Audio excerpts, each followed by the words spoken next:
Assalamualaikum warahmatullahi wabarakatuh. Alhamdulillahirabbil alamin. Kita bisa bertemu di program kita hari ini, yakni Buma Podcast Bincang yang Berkualitas, podcast Yayasan Pendidikan Islam Pesantren Bustanul Makmur. Dan di sini saya tidak sendirian, jelas kita bertemu dengan bintang tamu sekaligus Ketua Pesantren Yayasan Pendidikan Islam Pesantren Bustanul Makmur dengan Pak Gus Taufik. Sehat. Ya, langsung saja mungkin kebanyakan dari kita bertanya-tanya tentang Pondok Pesantren Kebun Rejo. Langsung saja kita tanyakan kepada Pak Gus Taufik. Sebenarnya Pak, tentang Kebun Rejo saya juga ingin tahu banyak tentang pesantren ini. Sebenarnya gimana Pak? Asal usul Pondok Pesantren Kebun Rejo itu bagaimana awalnya? Assalamualaikum warahmatullahi wabarakatuh. Saya Ketua Yayasan Pendidikan Islam Pesantren Bustanul Makmur, Taufikur Rahman Zarkashi SE. Yeah. Pesantren Bustanul Makmur itu asalnya namanya itu Kebun Rejo. Jadi Kebun Rejo kalau di bahasa Arabkan menjadi Bustanul Makmur. Nama dari dulu kita sama-sama mengetahui melekat dengan nama lokal. Nah, Kebun Rejo didirikan oleh Kiai Haji Junaidi Ashmuni pada tahun 1947, 2 tahun pasca kemerdekaan. Ceritanya, ketika 45 kita sudah menyatakan proklamasi kemerdekaan, 2 tahun berikutnya Belanda masuk. Mbah saya, Kiai Haji Junaidi Ashmuni, tinggal di Pamekasan, Madura, bertetangga dengan Kiai Haji Zaini Mun'im, pendiri Pondok Python. Pamekasan jebol, ulama Madura keluar semuanya. Kiai Junaidi bersama Kiai Zaini Mun'im keluar, kemudian diterima oleh Pondok Pesantren Sukorejo ketika itu Kiai Haji Syamsul Arifin. Di sana setengah tahun, kemudian lagi Syamsul Arifin diminta untuk ngabdi terus di sana. Tapi masing-masing punya isyarah sendiri-sendiri. Kiai Zaini ke Python, Kiai Junaidi ke Banyuwangi. Nah, di Banyuwangi menyisiri dari arah utara sampai nanti ke Kampung Melayu Banyuwangi, terus menujulah di sini.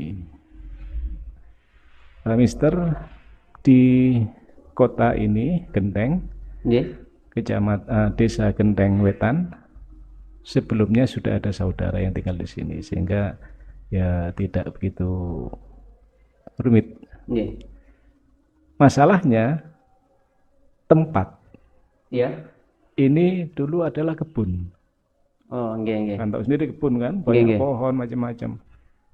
Yang notabene tidak ditempati oleh siapapun. Pertanyaannya kenapa? Karena di sini angker. Orang masuk ke sini tidak bisa keluar. Makanya ya ditinggal. Nah, Kiai Junaidi isyarahnya di sini. Maka dengan niat azam sudah akhirnya mendirikan pondok di sini tahun 1947 pertanggal 1 September. Sekarang kita di bulan September. Begitu. Awalnya berarti seperti itu ya Pak, untuk awal lahirnya Pondok Pesantren Kebun Rejo atas dasar isyarah dari Kiai Syamsul Arifin Kiai Junaidi sendiri. Isyarahnya di sini. Oh, lalu tapi saya dengar ini Pak, dengar tentang Pondok Pesantren Kebun Rejo ini adalah pondok pesantren yang tertua, yang awal, bahkan yang pertama mempunyai pendidikan formal dan informal. Kira-kira informasi itu benar atau bagaimana? Terkait banyak informasi yang masuk ke Mister Galuh ya. Kita tidak merasakan itu, tapi mungkin faktanya ketika itu iya mungkin ya. Jadi kita di tahun kita berdiri 1947. Kiai Junaidi wafat 1977. Nggih. Setelah itu masuk ke era 80. Itu sudah ada, kalau kitab jelas, ciri khas pesantren itu kan kitab kuning. Nggih. Kemudian naik, karena kebutuhan masyarakat, kebetulan Kebonrejo dekat dengan kota. Sehingga kebutuhan untuk pendidikan formal didirikan, terus begitu. Dan permintaan masyarakat bertambah. MI didirikan, minta didirikan MTS. Nggih. MTS selesai, TK. Nggih. Selesai SMP, selesai Madrasah Aliyah. Itu di tahun 80-an kita sudah lengkap sampai ke perguruan tinggi yang bernama Ibrahimi.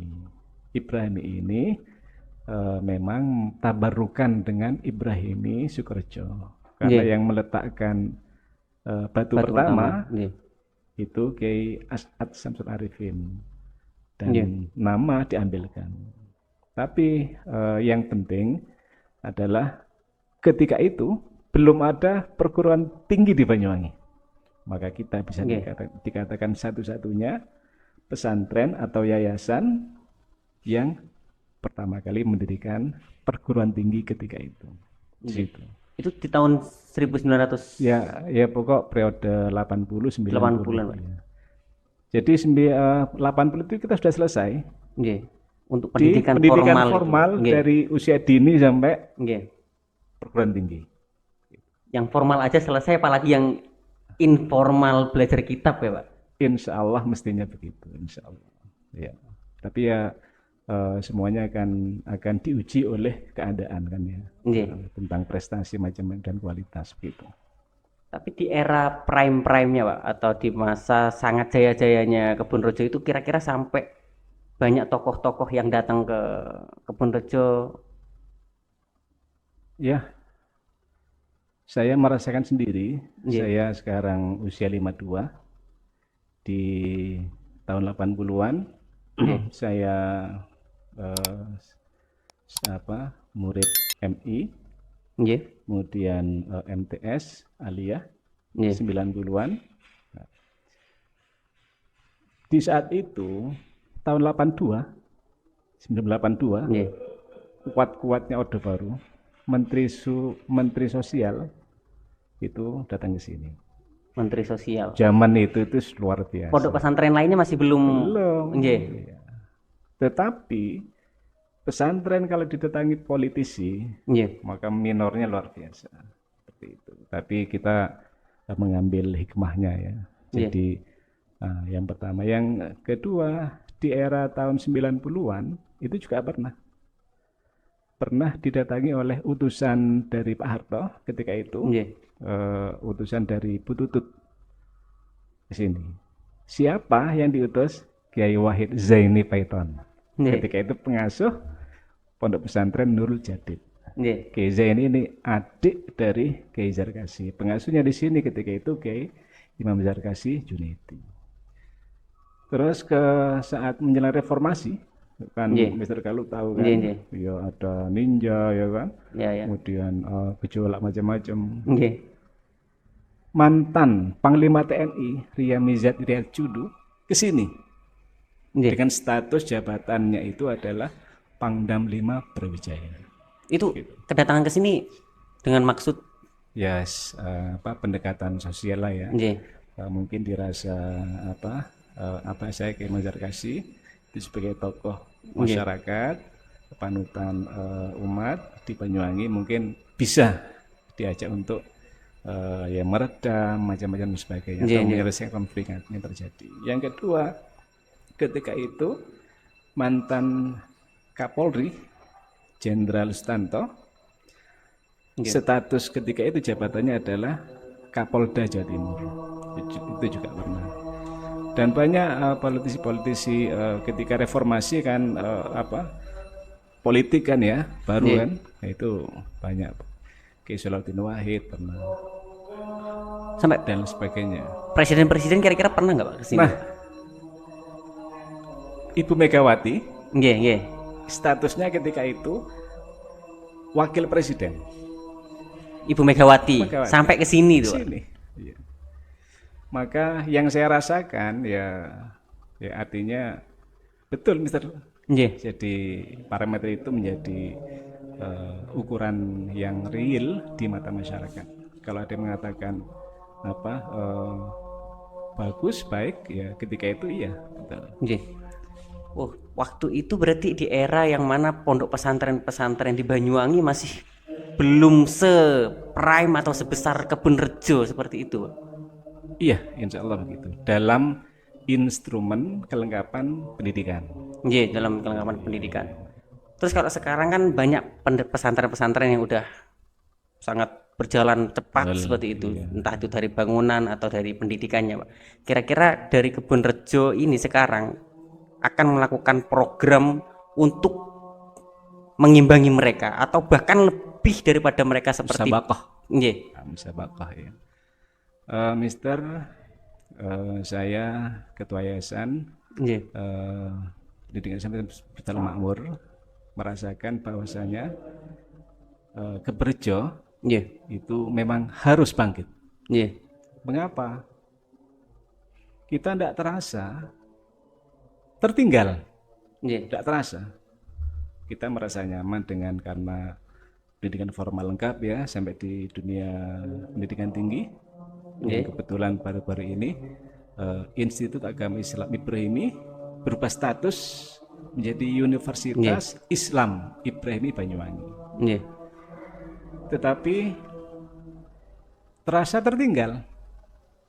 Faktornya kenapa? Ya banyak lah, banyak ya. Saya simpulkan ya dua saja lah. Yang pertama luas area. Nggih, nggih. Kita tidak punya lahan yang luas, hektaran tidak punya. Tapi eksis tetap ada. Nggih. Yang kedua kompetisi. Maka ini yang akan kita nyatakan supaya bangkit bahwasanya di dunia luar pesantren itu sudah mulai sangat prime tadi itu ya. Nggih. Bangunan bagus. Nggih. Perluasan lahan, pengembangan Nggih. banyak, santri bertambah. Nggih. Nah, itu. Nggih. Kualitas juga semakin meningkat. Kompetisi akhirnya meningkat. Tahun ini kita nyatakan Keberjo bangkit. Nggih. Kebun Rejo bangkit. Bangkit. Ya. Kebun Rejo bangkit. Pasti ketika ada slogan Kebun Rejo bangkit, Pak, harus ada langkah-langkah untuk mewujudkan Kebun Rejo bangkit. Nggih kan? Benar ya. Langkah untuk mewujudkan Kebun Rejo bangkit itu gimana? Saya terus terang melakukan pemikiran ya, kajian lah ya dengan teman-teman profesional. Tapi dalam kajian tentang pesantren Banyuwangi, di Banyuwangi. Saya biasa survei ya silaturahmi sekaligus survei pembanding. Nggih. Mana titik kelemahan Keberjo? Nggih.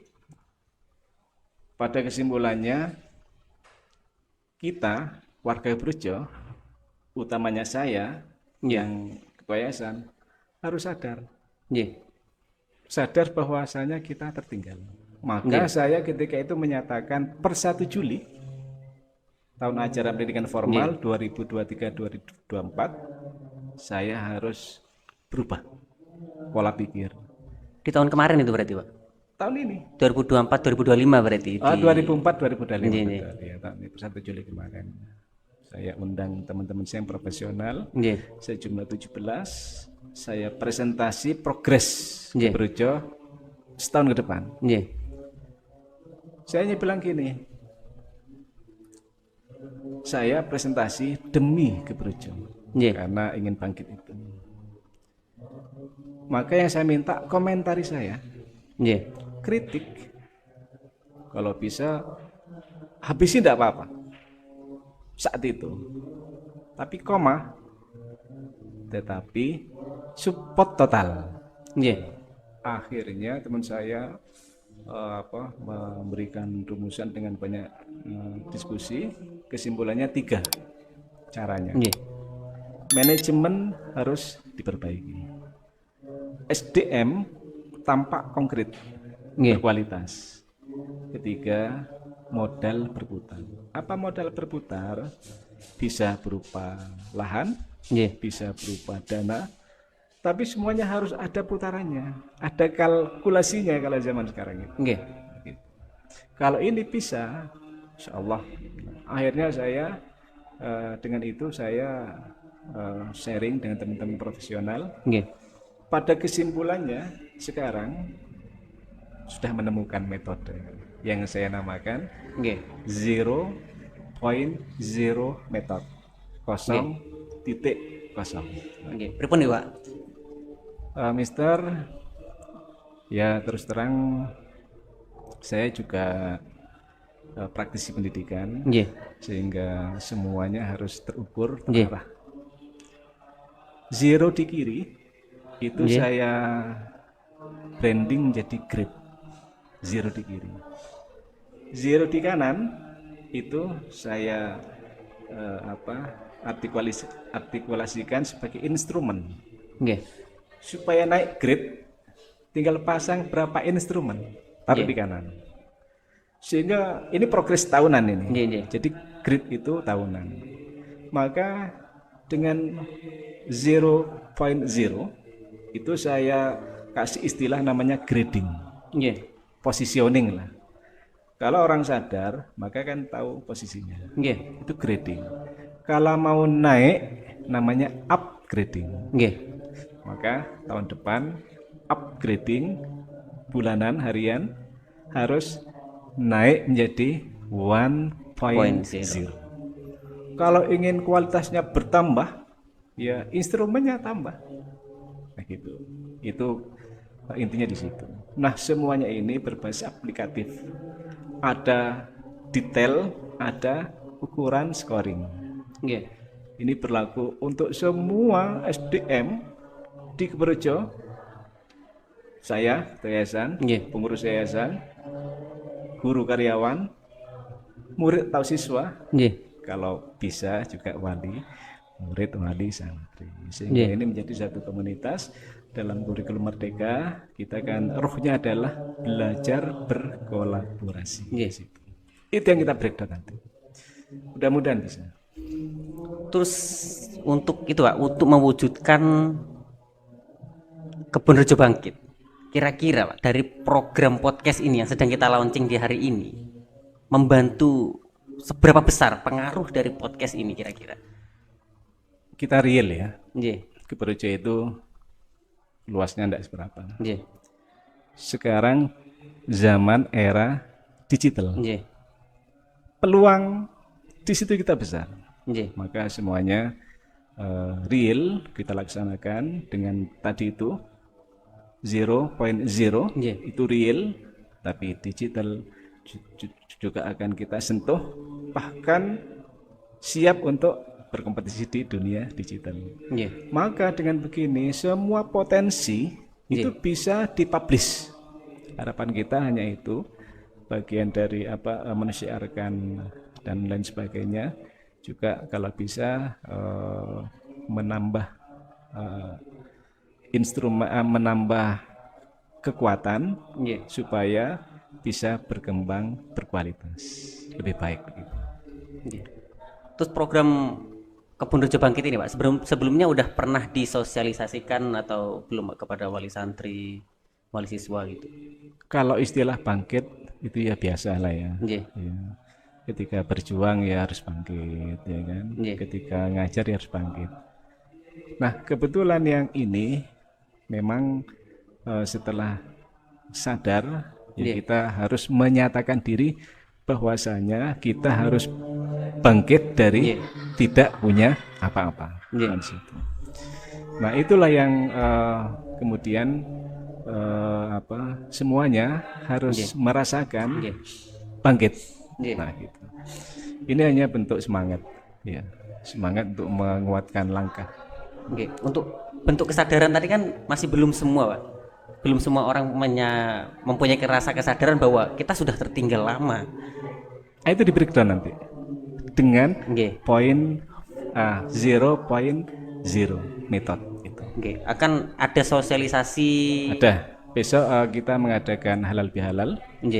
hari Ahad tanggal 8 September, dan ta'aruf perkenalan wali murid, wali siswa, wali santri baru bersama seluruh stakeholder komunitas, guru, karyawan, keluarga pesantren besar.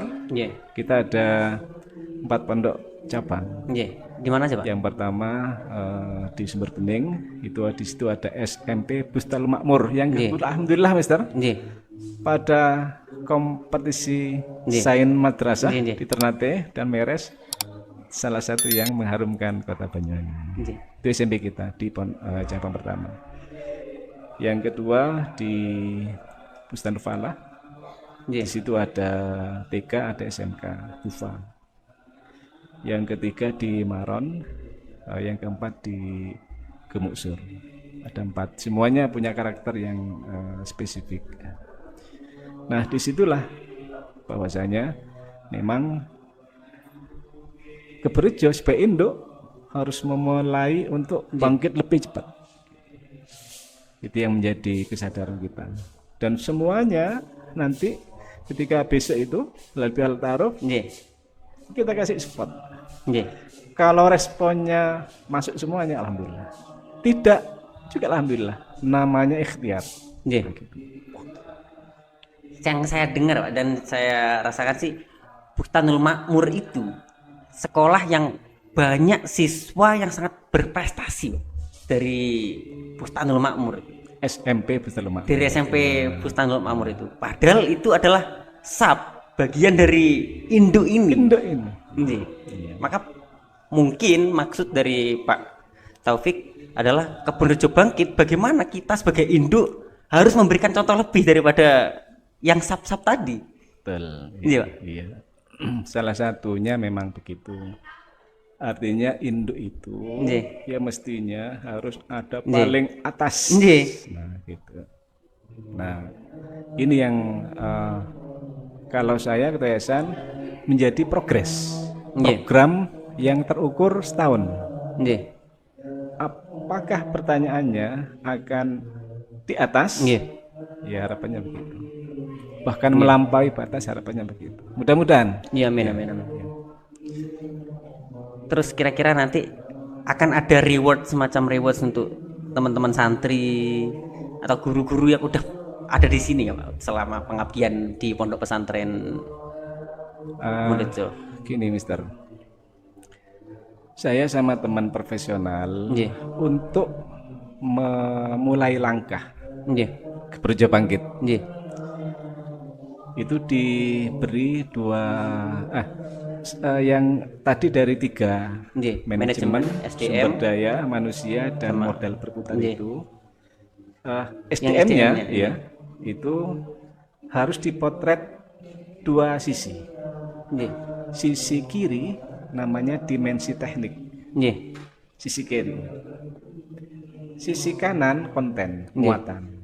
Jadi manusia itu pasti ada muatannya. Supaya muatannya kena, maka disitu dengan dimensi teknik.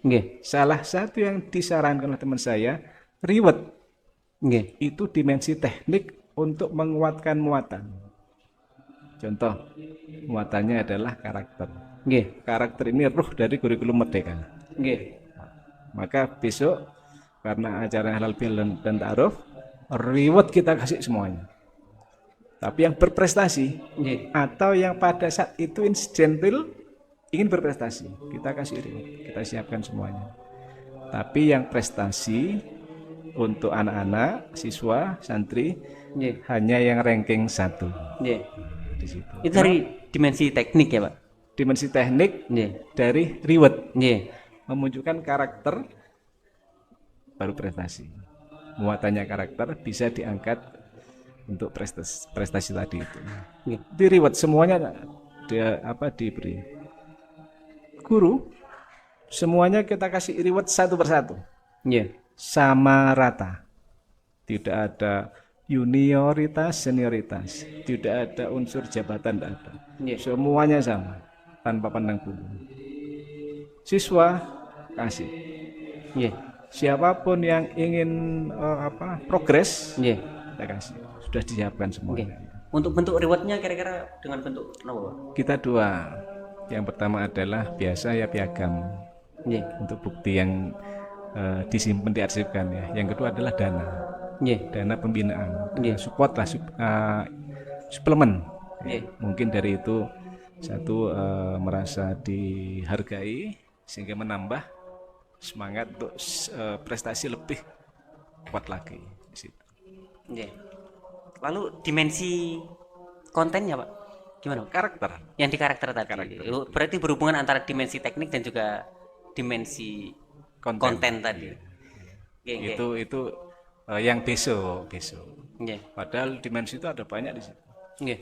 Kemudian konten ada banyak. Yang besok itu yang kita sentuh, Nggih. reward itu akan mendongkrak karakter.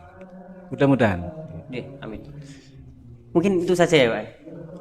Iya. Insya Allah cukup sudah. Nggih. Ya insya Allah juga. Tapi ini kira-kira program Buma Podcast ini, Pak, akan dilaksanakan Terus iya, kita sudah menyatakan bahwa peluang yang bisa kita support nggih. maksimal adalah digital. Nggih. Maka ini Itu yang digencarkan ya, Pak. gencarkan juga. Nggih. Mungkin itu aja untuk audiens. Semoga bisa memberikan informasi dan juga membuat teman-teman bisa tercerahkan tentang Pondok Pesantren Kebun Rejo ini. Karena banyak hal yang sebenarnya kita sudah mempunyai talent atau basic di pesantren ini, cuma kita butuh untuk menumbuhkan, membuat dia lebih cerah lagi. Betul. Dengan slogan Kebun Rejo Bangkit. Dengan saya Karisma Galuh Ajin Islam. Belum, Mister. Bangkit 4. Nggih. Jadi besok itu akan kita atraksikan. Kebun Rejo bangkit, bangkit, bangkit, bangkit. Nggih. Gitu. Bangkit, bangkit, bangkit, bangkit. Ada 4 itu penguatan, dan penguatan. Kalau 1 itu sudah masih mufrad ya, Pak. 2 kuat, 3 lebih kuat, 4 sangat kuat. Makanya Kebun Rejo bangkit. Semoga harapannya bisa terrealisasikan dengan adanya program Kebun Rejo Bangkit. Sekian, saya Karisma Galuh Ajin Islam sebagai host dan narasumber kita Bapak Gus Taufik. Sekian dari saya. Wassalamualaikum warahmatullahi wabarakatuh.